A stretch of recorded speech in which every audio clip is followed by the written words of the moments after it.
భగవంతుని ప్రశ్నించాలంటే జీవితాన్ని స్వచ్ఛంగా గడపాలి. గతాన్ని తలుచుకుంటూ కూర్చోవద్దు.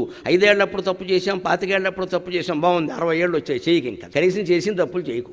ఇక నుంచైనా మారలేమా? ఇక తప్పులు కొన్ని చేశాం కాబట్టి తప్పుల కోపంలో, మురికి కోపంలో అలా పడిపోతూ ఉంటామా? తేరుకోమా? ఎప్పుడు అలా చేస్తూ ఉండాలా? నిన్న కూడా తప్పు చేసామండి, ఈవేళ చేయకండి కనీసం. ఇక నుంచి మారండి, తప్పేముందండి.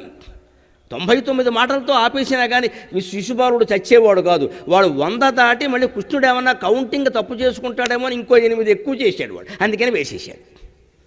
మనిషి మారడానికి ఏ క్షణమైనా చాలు, ఏ వయస్సు అయినా చాలు, చచ్చే ముందైనా చాలు. చచ్చిపోతున్నామని తెలుసు కదా, అప్పుడు కూడా మారమా? అప్పుడు కూడా పీచు చూపించి నారా అనవయ్య, నారా అనవయ్య అంటే పీచే నారంటావేటి అన్నట్టు వాడు. ఎందుకంటే నారాయణలో సగం నార, అదేనా అంటాడేమో చూస్తే పీచు అన్నట్టు. వీడికి ఏమొస్తుందో తెలుసు. అంత బలవంతంగా పట్టు కూర్చుంటే అంటే మన పాపాలు పోవడం మనకి ఇష్టం లేదన్నమాట. మనకే ఇష్టం లేకపోతే ఎలా పోతాయండి? ముక్కోటి ఏకాదశి వల్ల పోతాయా నీ మనసులో మార్పు లేకుండా?